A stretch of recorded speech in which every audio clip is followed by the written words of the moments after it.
गौतम बुद्ध का ज्ञान भले ही 2600 साल पुराना हो, लेकिन आज की हमारी इस भागदौड़ भरी जिंदगी में शायद इसकी जरूरत पहले से भी कहीं ज्यादा है।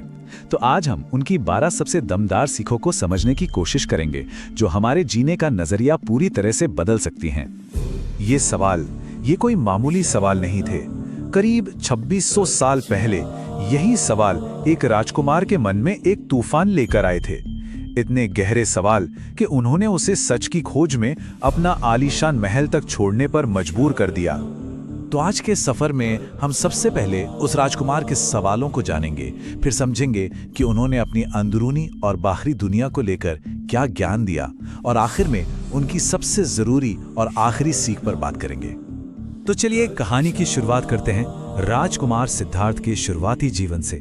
देखते हैं कि कैसे एक राजकुमार जो हर तरह की सुख सुविधा में पला बढ़ा था, उसका सामना पहली बार दुनिया की कड़वी सच्चाइयों से होता है। सोचिए, 29 साल तक राजकुमार सिद्धार्थ ने महल के बाहर की दुनिया देखी ही नहीं थी, लेकिन फिर एक दिन सिर्फ 4 नजारों ने सब कुछ बदल दिया। एक बूढ़ा इंसान, एक बीमार इंसान, एक लाश और एक बिल्कुल शांत साधु। उन्हें पहली बार यह एहसास हुआ कि दुख तो जीवन की सच्चाई है, और इसका जवाब महल की दीवारों के अंदर तो बिल्कुल नहीं मिलेगा। सवाल तो उठ गए, पर जवाब मिले कैसे?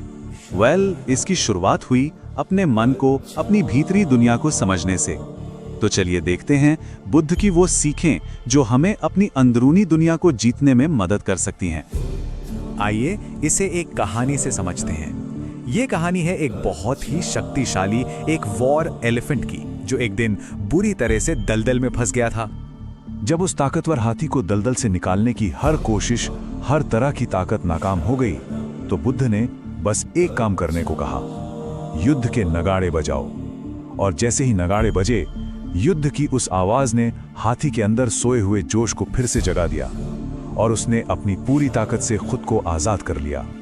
तो इस कहानी से क्या पता चलता है कि हमारी असली सीमा शारीरिक नहीं बल्कि मानसिक होती है। और ये सीख भगवद गीता की उस बात से कितनी मिलती जुलती है, जहां कृष्ण ने अर्जुन को याद दिलाया था कि उसकी असली लड़ाई मैदान से पहले अपने मन के अंदर थी। एक बार एक आदमी ने बुद्ध पर थूक दिया। अगले दिन उसे अपनी गलती का एहसास हुआ और वो माफी मांगने आया। तो बुद्ध ने कहा, मैं तुम्हें माफ नहीं कर सकता, क्योंकि जिस इंसान पर तुमने कल थूका था वो अब यहां नहीं है, और ना ही तुम वो इंसान हो जिसने थूका था। उनकी सीख कितनी गहरी बात है। हर सुबह एक नया जन्म है, अतीत को पकड़कर मत बैठो। बुद्ध ने अपमान से निपटने का एक बहुत ही सिंपल सा तरीका बताया।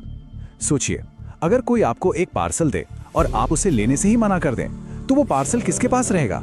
जाहिर है, भेजने वाले के पास। बुद्ध कहते हैं, गुस्सा और अपमान भी बिल्कुल ऐसा ही है।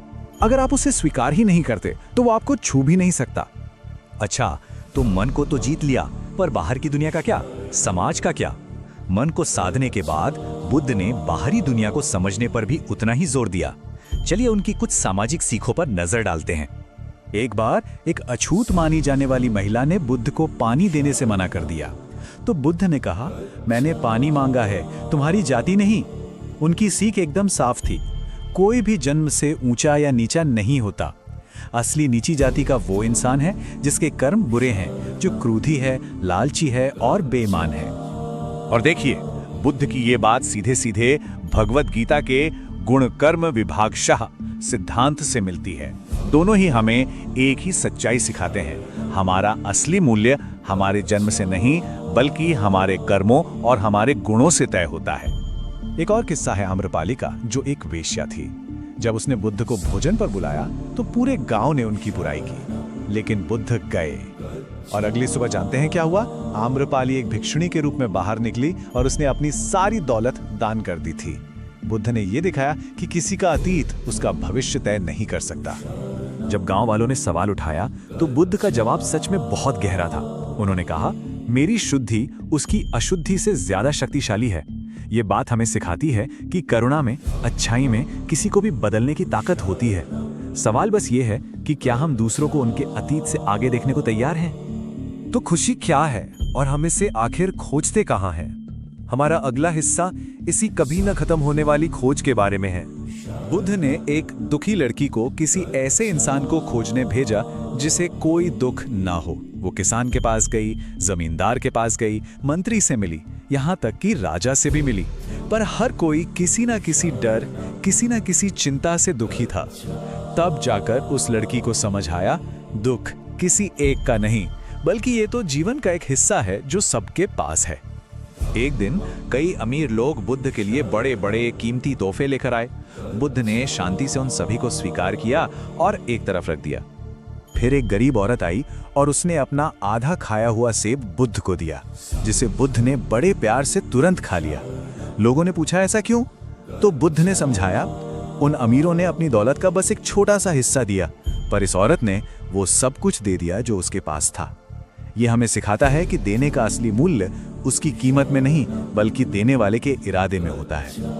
एक बहुत सीधी सी कहानी है दो व्यापारियों की। एक व्यापारी बर्बाद हो गया। क्यों?